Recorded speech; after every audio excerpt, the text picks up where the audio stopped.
Welcome to A Good Life with Soul Haven, presented by Gregg, Sammuel Yisrael and Natasha The Loving Chef. Hello, welcome to A Good Life at Soul Haven, and once again joined today by Natasha The Loving Chef and Sammuel. Hello, how are you doing today? I'm doing well, thank you. It's great to be back again, Chris. Yeah, nice to see you back in your yurt at Soul Haven and enjoying the sunshine that we've been having recently, which is so nice, and it's another lovely day here in Northamptonshire. So we are going to be talking about lots of different things today on the show. It's our 13th edition, and we're going to be learning about the 11th principle of permaculture, which is all about the margins, the edges, the bits around the side, and valuing the marginal and the edges. A lot of people find that they don't necessarily feel they fit into the speed of modern life, the fast-paced culture that we have, and it's about kind of valuing your individuality and the place that you find yourself in that sense. Natasha's going to be talking about food that helps our mood. We're going to be sharing some sounds with Sammuel and an update on the garden and onions this week. The humble onion. The humble onion. Yes. I'm super excited for that one. Sounds good. So looking forward to all of those things. So make sure you keep listening to A Good Life with Soul Haven this week. So Natasha, could you introduce us to Soul Haven for people that are joining us for the first time on the show? Yes, certainly. So welcome everybody. So Soul Haven, we're based in Malton, just outside Northampton. We offer award-winning community space to explore the seasons and also the nature within ourselves, offering a wide variety of workshops, courses, and a place to be heard and time to understand yourself, to build sustainable people and become healthier and happier.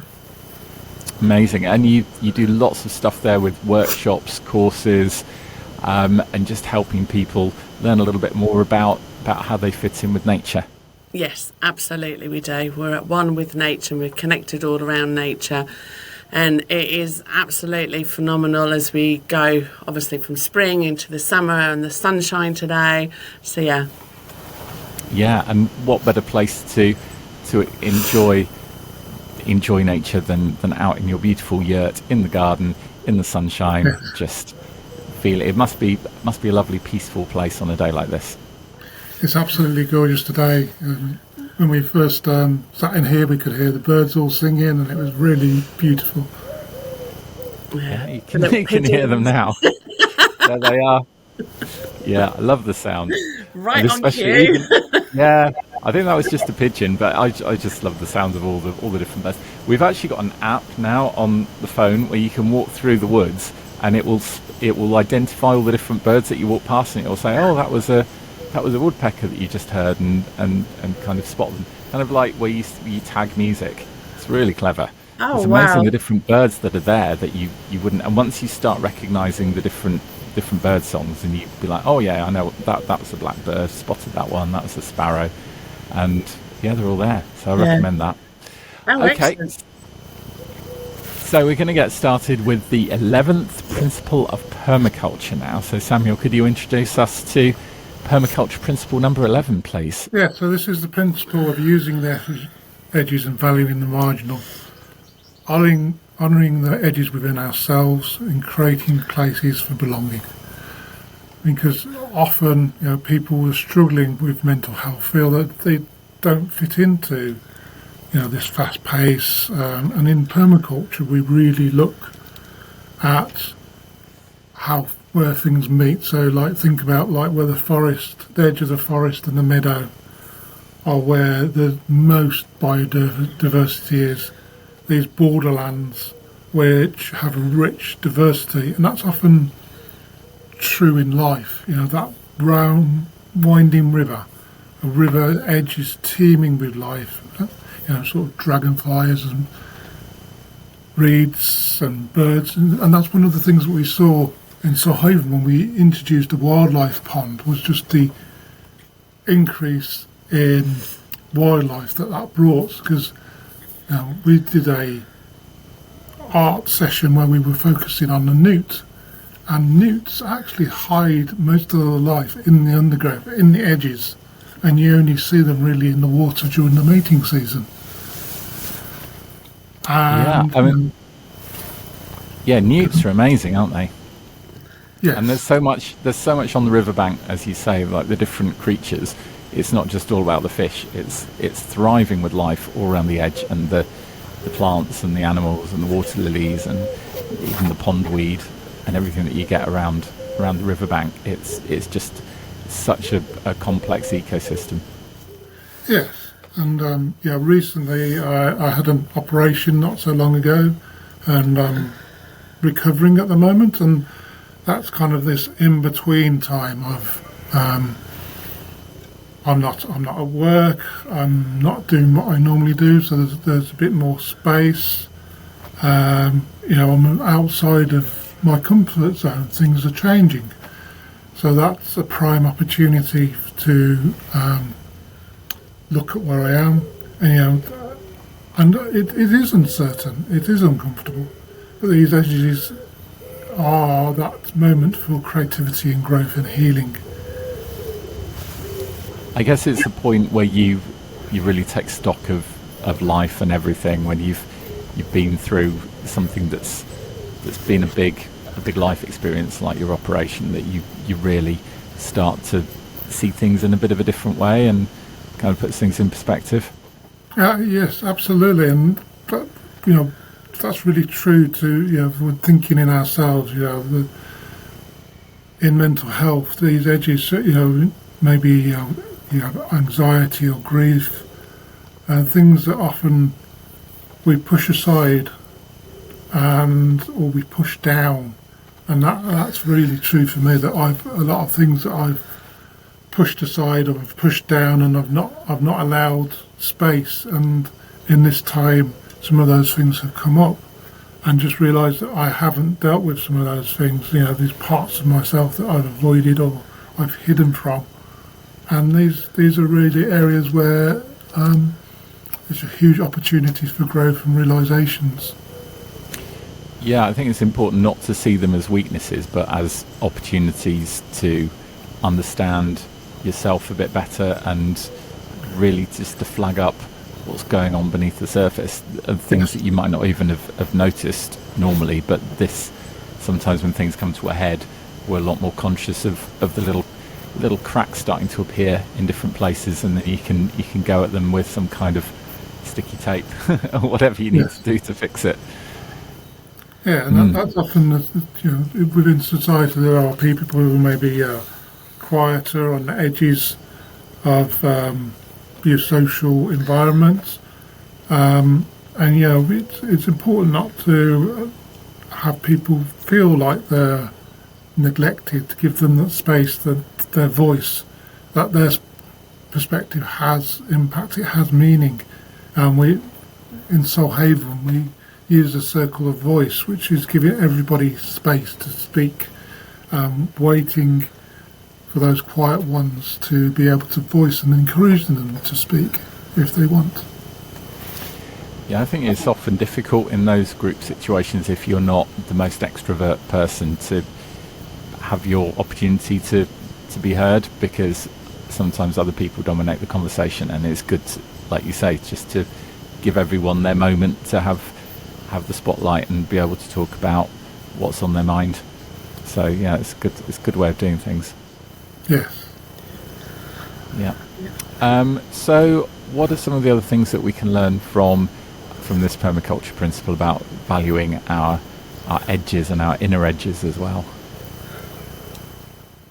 So we can learn about holding space, like I was saying, giving people the opportunity, giving ourselves that space, and seeing that gap, just allowing us that also space in between, because often I know I'm guilty of this, just keep going with things, not allowing that space in between to, the journey from work to home, rush.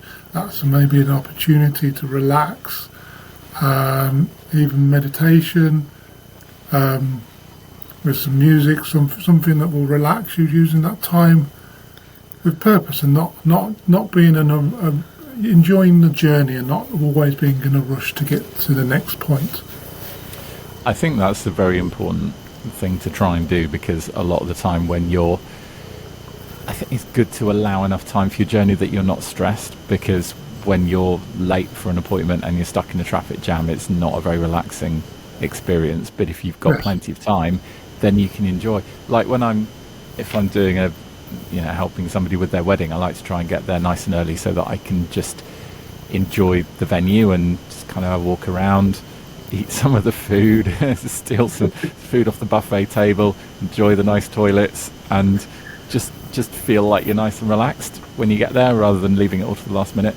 And listening to a good podcast or some music that you like in the car, you can have a bit of time to yourself, and a lot of people do value that, especially being on a train. I really like being on a train because you're just forced to relax, because there's nothing to do. You just got to wait until you get there, and you can just sit down and just enjoy a moment, read a book, just do nothing for a while.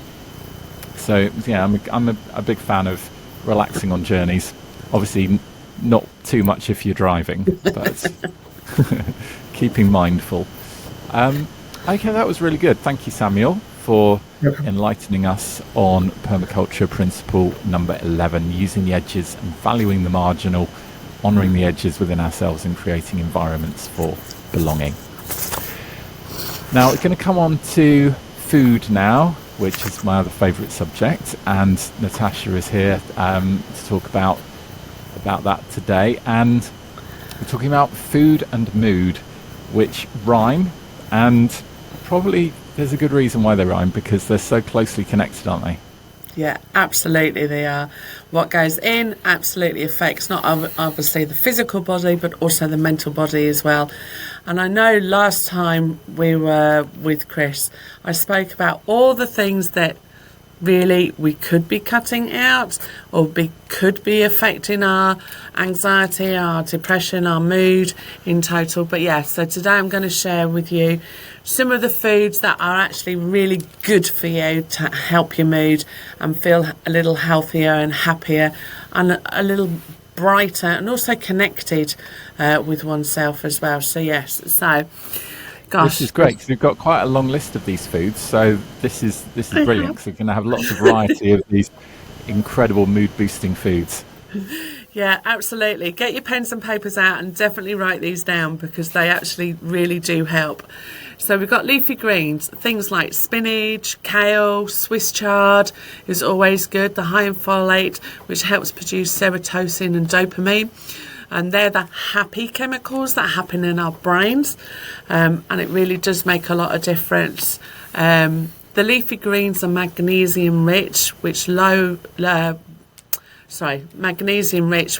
levels are linked to depression and anxiety. So if you've got low magnesium, the higher it is for your depression and anxiety along the way as well. So one of my becoming favourite foods is bananas. So I didn't eat bananas for years and years and years. I didn't like the gloopy texture in my mouth. They're a bit mushy, aren't they? Yeah, they are a bit mushy, aren't they? I like banana cake, obviously, but that's full of sugar and everything else. But bananas are really, really good. They're packed with vitamin B6, which is actually needed to produce serotonin. Thank you. Can't get my teeth in today. It also contains natural sugars and fibres that help regulate your blood sugar levels and stabilise your blood sugar as well. So I do a lot of smoothies in the afternoon, and they always contain a banana now, and that really helps me stabilise my sugars and keep it level rather than spiking up and down. That is good. I find that if you have the banana when it's not too ripe and it's still got a bit of a firmness to the texture, they're a lot nicer. I don't like them when they just melt in your mouth too much. It's like, no, exactly the same as you. Yeah, it's just too much. Too much. Okay, what else have we got on our list? Berries, blueberries, strawberries, raspberries. These are all in season or just coming into season now. I know our strawberries in our forest garden, They're very small and they're just turning pink a little bit. So hopefully in a couple of weeks we'll be able to harvest some fresh strawberries. But berries are rich in antioxidants, which fights stress. And obviously stress is linked to depression. The higher the stress levels are, the more we get anxious and have depression along the way. But berries are also good for inflammation. And it helps reduce inflammation along the way as well because of all the antioxidants. That's brilliant. So it's a natural way of doing what you do with, I don't know, ibuprofen or something to reduce inflammation. You can actually do that with natural lovely berries, strawberries and raspberries and blueberries. Yeah, absolutely. I mean, a good smoothie that you could make is literally get your berries, get your bananas, maybe some yogurt if you're into yogurt, and some milk, whiz it all up, and then you've got a really good smoothie to help your mood along the way and a little pick-me-up. So yes. Gosh, what else have we got? Very nice. Nuts and seeds. My kitchen's full of nuts and seeds. I was looking at it the other day and I'm thinking, oh wow, that is a good supply of nuts and seeds that I've got going. But things like walnuts. Now, if you've ever looked at a walnut, it actually looks like a brain. It does. Yes. So walnuts are really, really good, obviously, to help with the brain and the brain fog. Chia seeds, flax seeds, pumpkin seeds. Now, these are all rich with omega-3 fats. Omega-3 fats, it's got zinc in there, it's got magnesium in there as well, and it all helps promote the brain functions and reduces the depression, the anxiety symptoms along the way as well. So yes, go for that handful of walnuts in the afternoon or in the morning. You can add nuts to your porridge.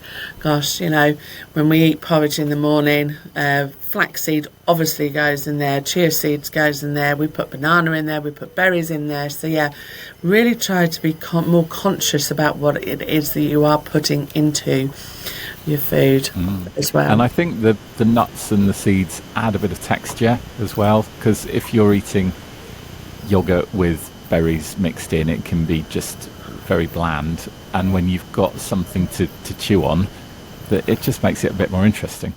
Yeah, absolutely it does, and it gives you time to chew rather than spoon in and hardly chew it all and swallow and baby things. food. So chewing is really good for you. Take time and chew. There's a saying, isn't there? You should chew your food 32 times before you swallow it. Doesn't happen all the time at all, but yeah. I've tried that, but I just end up just with a very sore jaw by the end of the meal. Especially if you're in a hurry as well. You're just like, You look really strange as well, like a dog eating. Good. Okay. Well, we're going to come on to our next incredible superfood to help with mood now, which is fermented food. Now, I think this is something that's a bit less common in this country. They eat it a lot on the continent, the kind of cabbages and sauerkraut and stuff, but fermented foods can be great, can't they? Yeah, absolutely. They can be amazing. They're just so full of prebiotics, which obviously then helps our inner garden and our inner gut health. And obviously, this is where it all starts from, our gut, our inner flora, our inner garden, because that's where it produces 90% of our serotonin. So if you're feeding your inner garden well, then obviously your mood is going to be able to change with that. So yes, buy live yogurts with live cultures in it. That's really good. Sauerkraut has obviously been mentioned as well. So yeah, and things like miso. Miso is a fermented rice, and that really gives a lot of dishes depth, a real big, deep depth to stews, curries. You can even have it into stir fries and things as well. So yeah, so there's plenty of ways that you can get fermented food, and they're also really ready available now as well. They weren't quite so free and easy to, not free, they weren't quite so available in the supermarkets, but obviously they are. Or you can make your own. It's really, really easy to make your own sauerkraut. It's just literally cabbage and salt, and that's it. So yeah, just a little bit of time and effort goes I think into a lot it. of supermarkets have got those international aisles now where you can find more unusual foods, and it's really good. And often you can find the same stuff that you find in the rest of the supermarket a lot cheaper on the international aisle than in the Yes. the cookery section. So especially with like packs of seeds and nuts and things, that you can often get exactly the Yeah. same thing but with just a slightly different picture on the packet, a lot cheaper. That's my Yeah. top tip. But yeah, yogurt with live cultures, there's a lot of those to choose from. I think a lot of people may be put off because they look a bit ultra processed, some of these yogurts, but at the end of the day, the cultures that are in there are all good, aren't they? Yeah, and if you are going to buy yogurt, a live yogurt, then obviously make sure it's got no added sugar in it, because that just undoes everything that it's meant to be doing along the way. But yeah, have a go, try something new, push those boundaries, get out of the marginal and the edges, and just go for it and have a go and see how different you'll feel after maybe a week or two, because it really does help. And what's kimchi? Kimchi is a tea. That is a fermented tea. You can buy them obviously now in supermarkets on the drinks aisle, as in like the cold drinks rather than the alcohol drinks. But it is literally been fermented, siphoned off, bottled, and you can have it with first thing in the morning.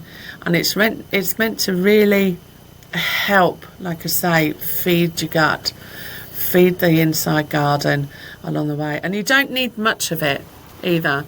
Now, a lot of the drinks out there in the supermarkets always have a percentage of it within there, and then you can get some really strong ones. But to start with, I recommend just taking maybe a tablespoon at a time and build it up, because of course we're changing our garden internally, and we might have a reaction to that, as in you may need to go to the toilet a lot quicker for the first couple of days.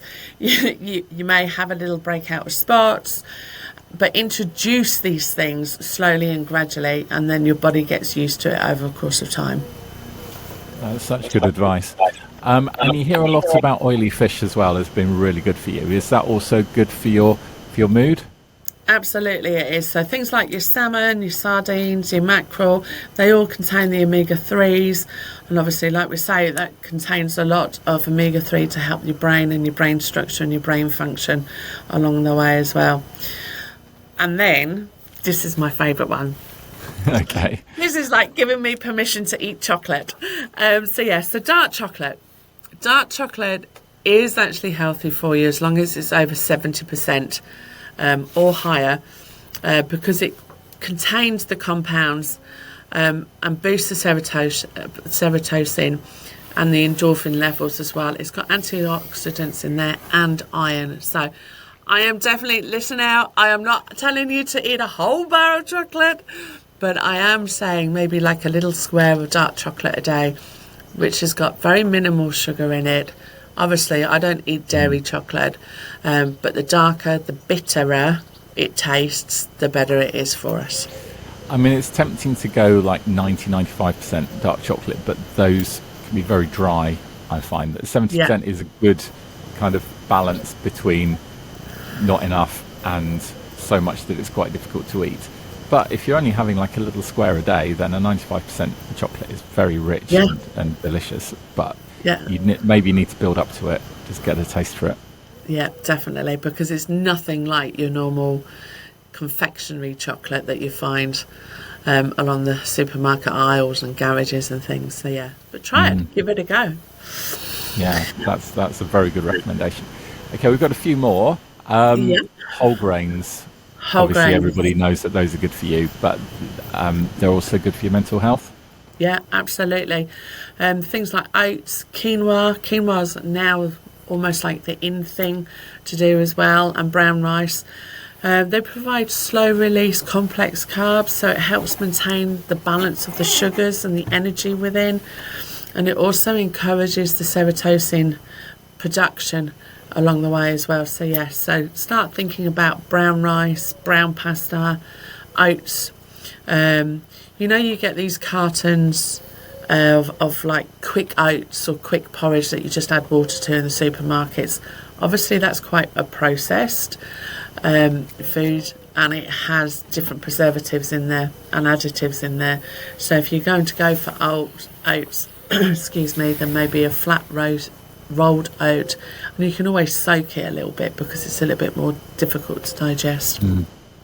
Yeah. And then it's a good idea to do that overnight, isn't it, with the oats, so that they're nice and easy to overnight eat oat lays is amazing. Overnight oats with your yogurt, your berries and your bananas with a few nuts in there.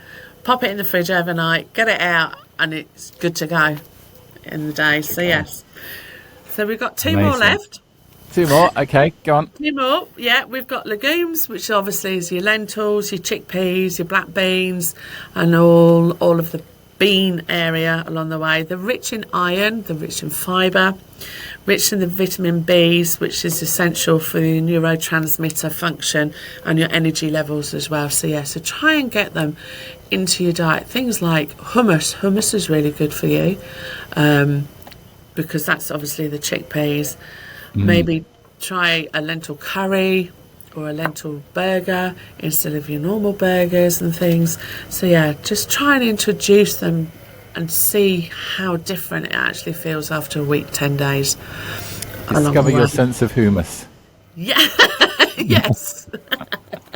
I eat so much hummus. I think I've probably gone over the safe amount of hummus, but I can get through a whole tub in an evening. Just with some I think we can as well, can't we? If we like, absolutely. I love my hummus. But it's great though. It's just like carrots or like cucumber sticks, or even really nice sourdough bread. Just it's amazing. It's a good little snack, especially if you're a snacker in the evening, or if you need a quick lunch and things. And it's healthy and it's good for the brain. It's good for our mood that we go in as well. And then you can also mix it with things like guacamole as well. So avocados is the last one on my list today. Avocados, they are amazing. They're filled with really good healthy fats. Now I know some people don't like to consume fats, but actually avocado is really, really good for you. It's full of vitamin B, and on the way, and it's a precursor to serotonin as well. So you can make guacamole, smashed avocado on a sourdough toast and things, but try and get them in. And also, I sometimes put avocados in my smoothies because then you can't even taste it, but it makes it really good and creamy. I love the taste of avocado though. I love it in a salad as well. Just little cubes of avocado. It's just really hard to, when you're buying the avocado, making sure that it's at the right point so it's ready to eat, because you don't know till you've chopped it in half whether it's ripe. So but if you buy hard avocados and put them in with your bananas, the bananas will ripen the avocados. That's a good tip. All the tips are coming out today. That's good. Excellent. Right, so lots on the list there of foods to try to help with your mental health. Thank you very much. Okay, you're listening to Good Life at Soulhaven here at... Are you okay? Something blown over? It's the tractor going past, so real life and I thought your yurt was about to fly away there. I'll start that bit again. So you're listening to Good Life at Soulhaven with Natasha and Samuel, and it's time for us to dive into our sounds of the week. And it's great to have Samuel back because this is one of my favourite bits of the programme, and we're moving to West Africa today, aren't we? Yes. Let me just pick this up. So we're moving to West Africa. So I was first introduced to the Djembe in Gambia when I was 19 years old. So I did some volunteering on the west coast of Africa, which is where this drum comes from. It's traditionally carved from one single piece of wood with a goat skin on the top. And Djembe comes from the means everyone together in peace. Wow. And these drums have been handed down through generations, haven't they? They're so Yes. important to the whole culture of the community. Yeah, so the djembe has become a universal drum. It's used by many people across the world now. But yeah, it really is a central focus point. I experienced it when I did the voluntary work within a church where they had all different kinds of djembes, and it was like the real focus point of a lot of gatherings that I went to during that time. Somebody always brought out a drum, and we'd just sit round and start to dance and play. It's just wonderful. It's a point of ceremony, storytelling, and really a community focus point. Amazing. So, what are the different sounds that it can make? Yeah, so we have. To try and do it. So we've got the bass.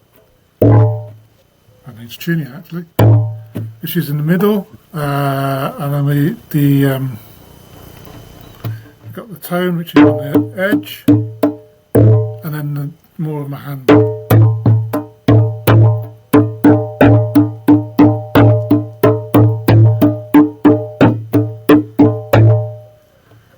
Really skilled players can produce quite a complex, fixed layers of rhythms. We often use this within our drum circles, along with different types of drums. So is this one of the drums that they used to tell stories with? So they kind of feel like the drum is communicating and kind of talking as it's being played? Yes, absolutely so. Feel the heart. We're walking together as family.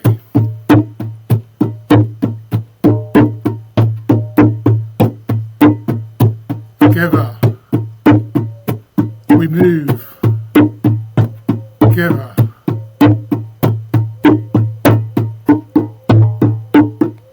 So you kind of use that kind of story. You're using that the drum to bring the focus to tell a story.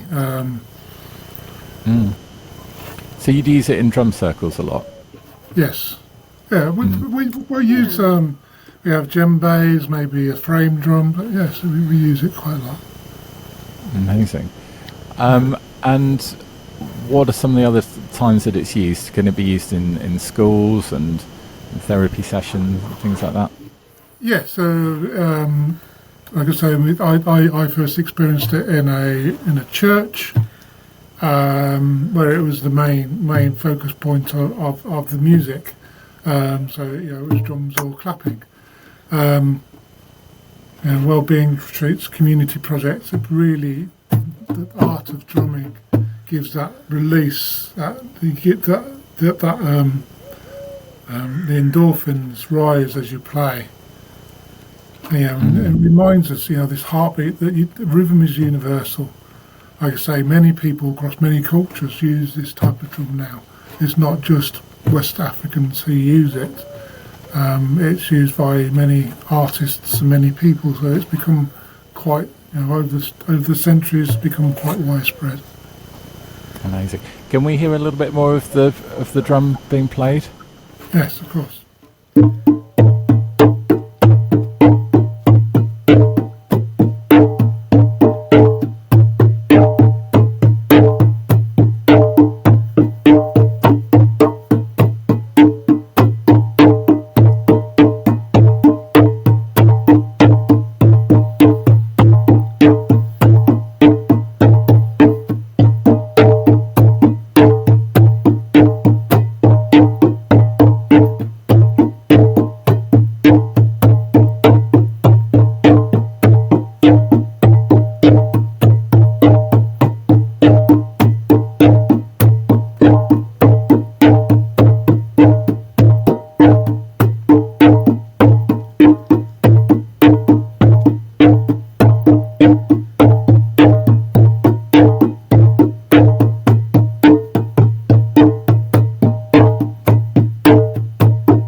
That got quite fast.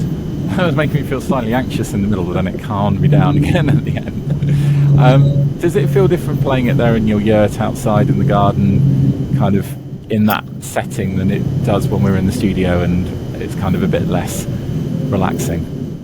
Absolutely, it does. It feels so different when you're playing it in the yurt.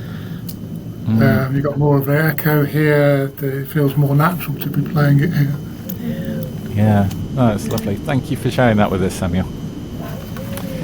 Okay, we're going to come on to our next section now, which is all about the garden. So back to Natasha, and we're going to learn what's been going on in the garden in the gorgeous weather, in the sunshine again today. What's going on? Oh my gosh, it's like the garden has exploded in this glorious sunshine that we're experiencing at the moment. So yes, we have lots and lots of stuff growing at the moment. We've put our cauliflowers out, we've put our cabbages out, the courgette plants are just about ready to go out. We're a little bit behind on them. We also have a grapevine in the polytunnel, and it has gone crazy in these last 2 weeks, and I'm so excited because it's got lots and lots and lots and lots and lots and lots of little tiny little grapes. So fingers crossed that we don't get any more cold weather, and we'll get a really good harvest of our grapes again this year. And they're beautiful. I have never experienced it until we started growing grapes, how to pick a grape off a vine and just pop it in a mouth. And the explosion of flavours and juiciness is absolutely incredible. So yes, lots and lots going on in the garden. Obviously the weeds are growing just as fast as the vegetables are growing, but plenty to do here for our volunteers and people who work out in the garden. Yeah. As well. So how big is the garden there at Solhaven? Because if you've not been there, you probably don't realise how expansive it is. Yeah, so that's a really good question, actually. So we've got a 48-foot polytunnel.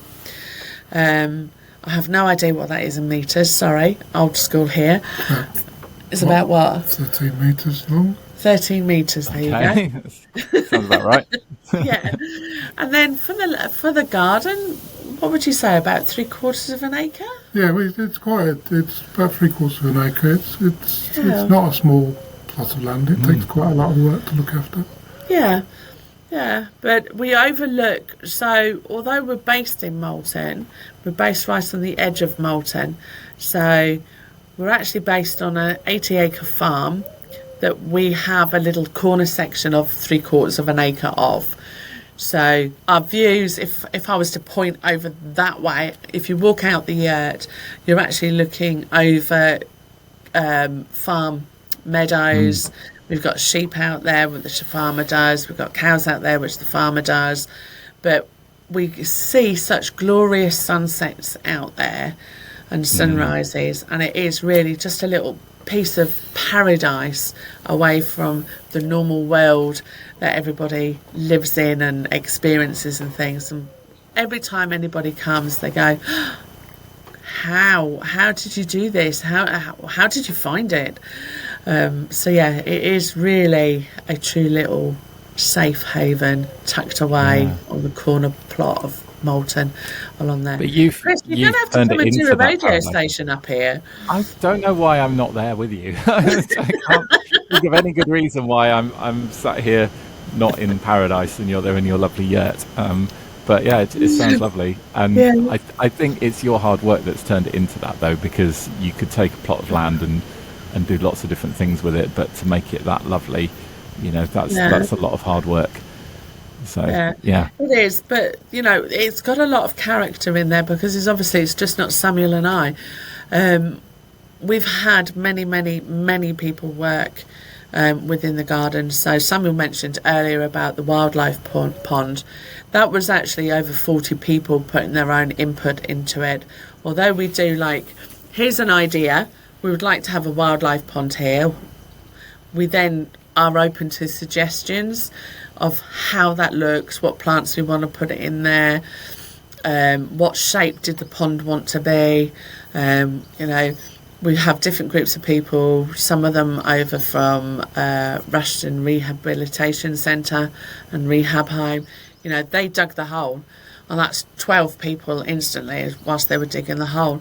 So we've had, over the course of the 10 years that we've been here, hundreds and hundreds of people come and put input into the garden. So it is really a community space. It's not just Samuel and I going, do this to get that along the way. So yeah, we are open to suggestions, and it also allows people to get confident to make suggestions so that they are heard, and they are understood along the way, and it's not all in the box of you must do this like this. So it builds up a lot of people's confidence as to be open, make suggestions. How about doing this? How about doing that? Samuel and I never claim that we know everything, because we certainly don't. It's all an experience. There's been many, many, many, many experiences along the way within our garden as well. So yes, I remember one year that I asked somebody to sow some lettuce seeds. It was a very simple, yes, here's the pots, here's the soil, here's the seeds. Please, can you sow me a row of lettuce seeds along the way? Well, we turned up with 150 lettuces all ready at the same time. And he's just like, okay. So yeah, everybody went home with lots and lots of lettuces that couple of weeks along the way. But yeah, it teaches us a lot. It teaches everybody a lot, not just about the garden and how it grows and what grows, but also teaches them a lot about themselves as well. Sorry, I've gone off on a whole different tangent here. No, that was so interesting. So we're going to talk now about onions. Onions are nearly ready to harvest, and they are our star of the week, the humble onion. The humble onion. Oh, there's one. Oh, it's making me emotional. Do we know why onions make you cry? Yes, we do. Now, onions make us cry because they're a sulfur-based chemical. They release a sulfur-based chemical, and the chemical is primarily all in the root, where it's done in the garden. Yes. So this chemical is released, and it irritates your eyes whilst you're cutting them. Yes. So what I do is chop that bit off last. Yes, good idea. Yes. Now, there's many different things that you could do. Some say wear glasses, put goggles on, run it under cold water whilst you're peeling it and things. But yeah, onions do make people cry, but also for other reasons as well. I can be fine chopping an onion one day, and then the same harvest of onions I chop the next day, and it's absolutely streaming down my eyes and down my face, and it's just like, well, hold on, I chopped yesterday and it was fine, and today it's not. But I truly believe that, on a spiritual level, that onions help relieve the grief and the sadness and suppressed emotions and the heartache, as well as anger as well. So depending how much you cry, in my theory of the world, depends how much emotions you have stored up. I remember a day, we were doing a plough in the mind session in the morning, and we finished that. And I went into the kitchen to do staff lunch, and I just said to the team, I said, I need onions. I need lots and lots of fried onions. And it's not a thing that I normally have. But I looked it up because I didn't know why the craving of onions was there. And I read about it in a book that I've got. And suppressed emotions. So yeah, all I wanted to really do was to cry and get the frustration and the anger out of me, and the onions help that along the way. So yes, they're very, very good at releasing emotional blockages around loss, abandonment as well. Actors use them as well, don't they? If they need to cry in a scene, they rub a bit of onion in their eyes, and then suddenly they're a lot more convincing. Not my cup of tea at all, but yes. Just go and chop an onion. Yeah.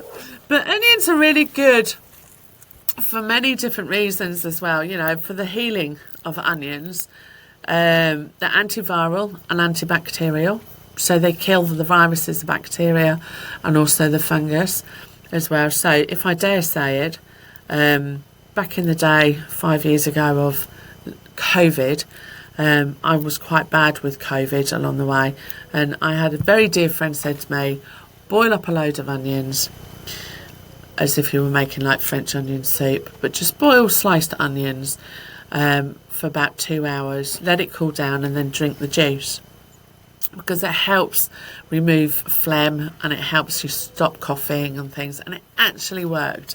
So yeah, my remedy to any cold now is onion boiling and then drinking the juice of that. So yeah, there you go. Yeah, but onions. And what are some of the other healing properties of onions? What else can they do for you? Yep, detoxifying. So it helps draw toxins and heavy metals out of the body, stimulates the liver, and aids in deep detox and bile production. There's an old wives' tale that you can slice an onion, put it on the sole of your foot, put a sock on, and sleep with it overnight with your sock on and the onion in the sock, and you'll feel a lot better in the morning because it's helped your liver. Have Really? I tried it? I haven't tried it yet. No. And you'd have really smelly feet, wouldn't you? Yeah. Yeah. But onions Are you also allowed to help. wash your feet in the morning, or does that take away all of the... definitely. Yeah, wash your feet, Okay. get rid of that, the things. But yeah, it's used quite a lot on little babies, apparently. Yeah, Really? you can't use cough mixture. So yeah. So I promise, next time I saw Chris's face and I was like, you use it on little babies. I'm like, what did you do? No, with the sock and the onions. Yeah, well, our little boys would not keep their socks on at any age. So just sticking an onion to their foot, you'd have to use gaffer tape, I think, to get it to stay on. That could work. It's a cable tie. I was trying to think. I was like, what do you use it for? Yeah. In the bathwater? Well, you could do that, yeah. You could make a little onion soup with the baby in it. Okay, well, yeah, try that. Let us know how it works out. I will do, yeah, definitely. But also, the onion is really good for blood and heart circulation. It improves blood pressure or lowers the blood pressure as well, and it prevents clotting. So even if you cut up an onion and have it raw in your salad, but try and incorporate onions, especially if you're feeling a little bit low, or obviously colds and things as well, because they really do help. And it's really good to help your inner flora, your gut flora, your inner garden as well. So yeah, so try it out. Have a go. Have a go. The humble onion. The humble Sounds onion. good. So I think what we're going to need now is an onion-based recipe. What we can use our onions for, something a bit more unusual than the obvious things that you use onions for. Because I use onions in a lot of different cooking. Yeah, but they get mixed up with a lot of different things, like if you're putting it in a spag bowl or a stew or a curry and things. But baked onions. Now, I remember my mum giving me baked onions when I was little as a side dish or as a vegetable dish along the way. But it really does. Baked onions, I'm going to talk about baked onions today. So yeah, so baked onions is really about traditional Chinese medicine. They've been around a long time. Like I say, it helps stimulation and clear the phlegm and warm the body as well. So yeah, so if you're particularly cold, you could give these a go as well. They're really, really easy to do. They're really cost effective as well. So yes, so if you were to get however many onions you would like to bake, you chop off the top and then just chop off a little bit of the bottom, put them into a dish that isn't going to make your onion wobble around, so make sure they're compact in your baking tray or Pyrex dish and things. Sprinkle some salt on there, some pepper on there, Now, I would use thyme in there as well, because thyme is another really good herb to use with onions, because that helps with the circulation and things. And then put your baking tray, put your onions into your baking tray, season, and then pop them in the oven. Now, you can pop them in the oven, you can cover them with foil with a little bit of water inside, and then bake them for, I don't know, 35, 45 minutes, and then just uncover them for the last 10 minutes, and they'll go all nice and golden brown, and then your onions will be soft in the centre. Now, I like to do mine with the skin on, because I think it's quite a little adventure actually peeling picking out the onion that's actually cooked inside of their skins. If you are doing the skins on, just make sure the skins are washed, obviously.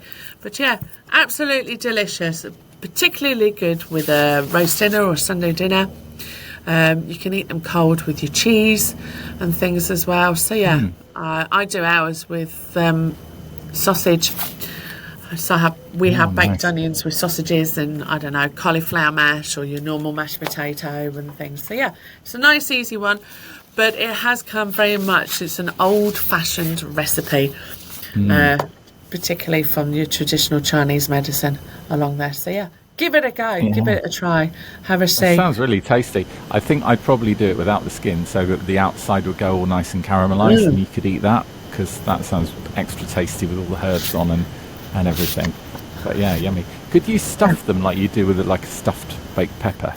Yeah, absolutely you could do. So you could take the centre, once you've cut off the top of the onion, you could take out the centrepiece of the onion and fill it with whatever it is that you would want to fill it with.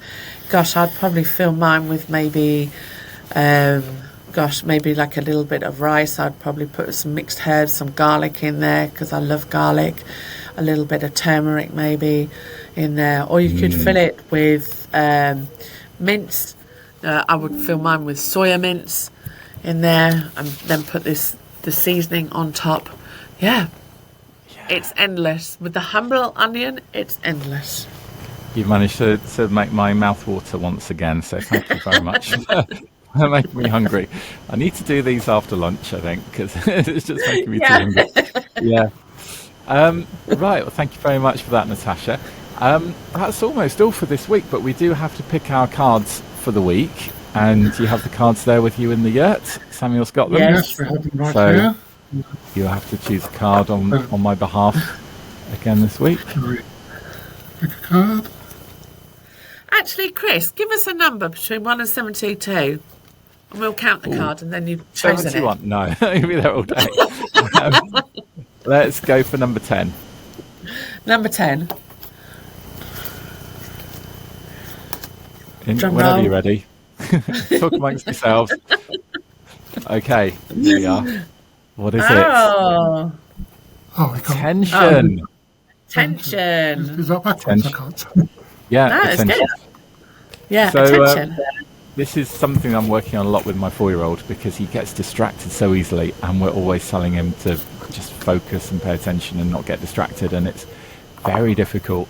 He'll be halfway through putting his trousers on, and he'll have one leg in his trousers, and he'll just spot something on the wall and just go hopping over to look at it, and nothing ever gets done. And it's the main reason why we're late for everything, is his lack of attention. So I think it's easy to see in children the things that you can't see in yourself sometimes, and if I'm being honest, part of the reason why he's late getting dressed is because I'm getting distracted before I get in there to tell him to get dressed. So I'm there. It's so easy. I think phones are the worst, because just turning it on in the morning, that's 10 minutes worth of distractions right there before you've even had a chance to finish brushing your teeth. You just see urgent texts that you have to reply to, or a funny video that you want to keep watching or something. It's just, I think focusing and paying attention is very difficult in this day and age. Yes. And also, it's about paying attention to your feelings and noticing things that are coming up for you, and or maybe repeating patterns. That's what it is for me in this time of recovery. I've noticed a few things that maybe needs a bit of attention, a bit of focus. Yeah. So attention to me, gosh, I like to go outside in the garden and pay attention to the smallest of things that make the difference.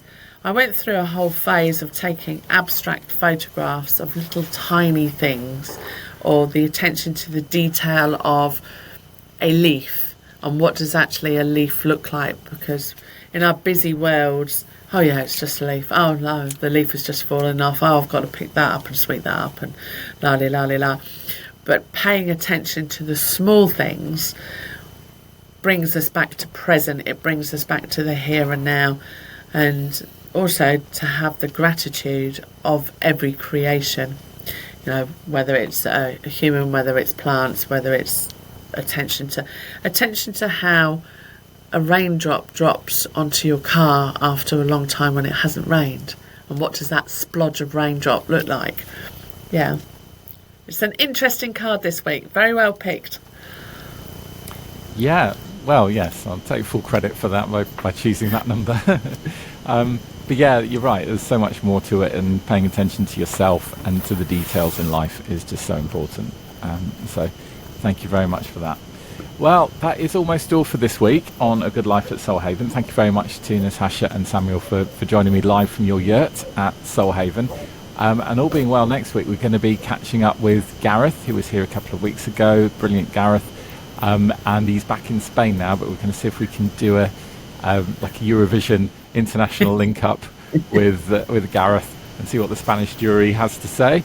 And he'll be showing some more exciting ways to connect with the seasons, both externally and internally. So looking forward to that, aren't we? Yeah, absolutely we are. Fingers crossed it all works out, technology and all that.